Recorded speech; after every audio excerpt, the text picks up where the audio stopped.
Dhanik Bharat educational institutions inter IIT JEE NEET admission open. నమస్తే, welcome to it's UTV. నేను సిరాజ్. తెలుగు రాజకీయాల్లో ఇప్పుడు ఒకటే చర్చ. జూనియర్ ఎన్టీఆర్ పాలిటిక్స్ లోకి వస్తారా? వస్తే ఏమవుతుంది? ఒకవేళ తారక్ గనుక యాక్టివ్ పాలిటిక్స్ లోకి ఎంట్రీ ఇస్తే జనం ఎలా ఆదరిస్తారు? ఆంధ్రప్రదేశ్ లో వచ్చేటువంటి పొలిటికల్ చేంజెస్ ఏంటి? ముఖ్యంగా తన తాత పురుడు పోసినటువంటి తెలుగుదేశం పార్టీ పరిస్థితి ఏ విధంగా మారబోతుంది?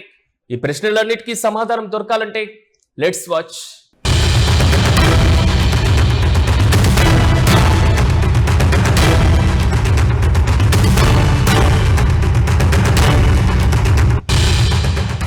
రాజకీయాల్లోకి వస్తే కలిసి వచ్చేటువంటి అంశాలేంటో ఇప్పుడు చూద్దాం.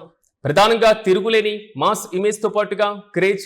ఎన్టీఆర్ కేవలం నటుడు మాత్రమే కాదు, కోట్లాది మంది అభిమానులు ఉన్నటువంటి మాస్ హీరో కూడా.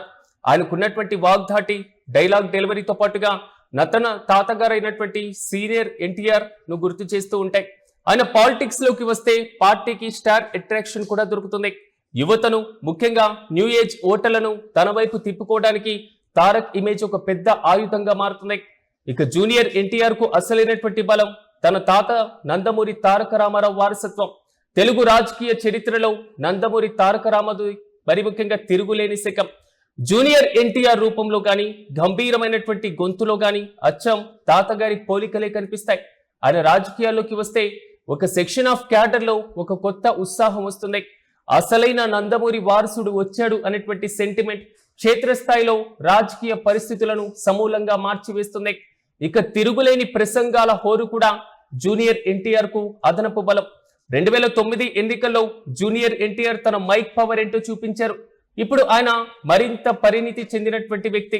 ప్రత్యర్థుల విమర్శలను తిప్పికొట్టడంలో, ప్రజలను తన వైపు తిప్పుకోవడంలో ప్రసంగాలన్నీ కూడా తారక్కి కొండంత అండగా నిలుస్తాయి.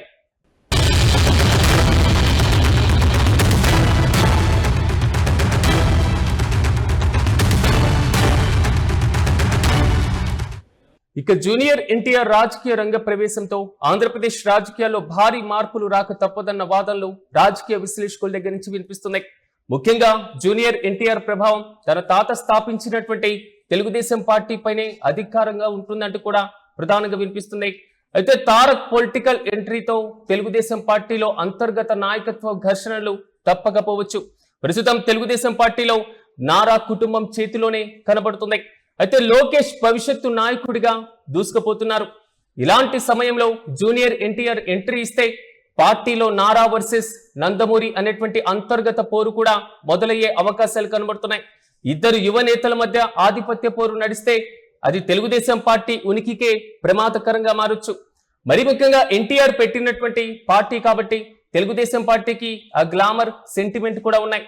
రేపు జూనియర్ ఎన్టీఆర్ సొంత పార్టీ పెట్టి మా తాతగారి ఆశయాల కోసం పార్టీ పెట్టాను, ఆయన ఆత్మగౌరవ నినాదాన్ని నేనే ముందుకు తీసుకువెళ్తాను అని ప్రకటిస్తే తెలుగుదేశం పార్టీ తన ప్రధానమైనటువంటి నందమూరి సెంటిమెంట్ బ్రాండ్ ను కోల్పోతుంది. ప్రజల్లో కూడా అసలైన వారసుడు తారకే అనేటువంటి భావన బలపడితే అది తెలుగుదేశం పార్టీ ఉనికికే దెబ్బగా మారుతుంది. మరోవైపు తెలుగుదేశం పార్టీలోని కొంతమంది ముఖ్య నాయకులు, ముఖ్యంగా నందమూరి కుటుంబం పట్ల సానుభూతి ఉన్నటువంటి నాయకులు జూనియర్ ఎన్టీఆర్ వెంట నడిస్తే ఛాన్స్ కూడా కనబడుతుంది. ప్రధానంగా తెలుగుదేశం పార్టీకి సాంప్రదాయంగా ఉన్నటువంటి బలమైన ఓటు బ్యాంకులో జూనియర్ ఎన్టీఆర్ భారీగా చీలిక తెచ్చేటువంటి అవకాశాలు కూడా కనబడుతున్నాయి.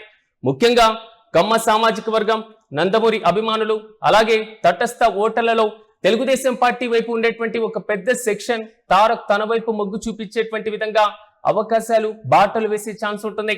దీనివల్ల ప్రభుత్వ వ్యతిరేక ఓటు లేదా తటస్థ ఓటు చీలిపోయి అంతిమంగా అది తెలుగుదేశం పార్టీ విజయ అవకాశాలను దెబ్బతీస్తున్నాయి.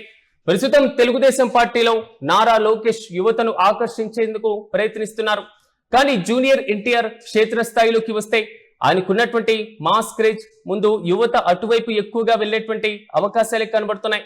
అయితే తెలుగుదేశం పార్టీ సోషల్ మీడియా వింగుతో పాటుగా గ్రౌండ్ లెవెల్లో పనిచేసేటువంటి యంగ్ క్యాడర్ లో ఎక్కువ శాతం తారక్ వైపు షిఫ్ట్ అయ్యేటువంటి ప్రమాదం కూడా ఉంది.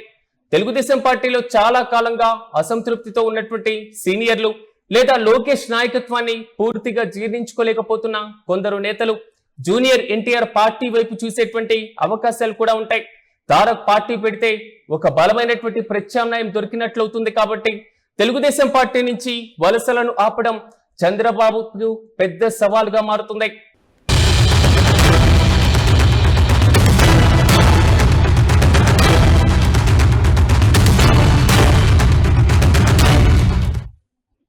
ఫైనల్ గా జూనియర్ ఎన్టీఆర్ రాజకీయాల్లోకి వస్తే తెలుగుదేశం పార్టీకి వచ్చే కాలం మొత్తం కూడా గడ్డు కాలమని అంటున్నారు రాజకీయ విశ్లేషకులు.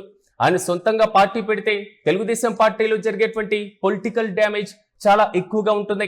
ఒక రకంగా చెప్పాలంటే అది తెలుగుదేశం పార్టీ పునాదులను కదిలించే అంతటి ముప్పుగా మారవచ్చు.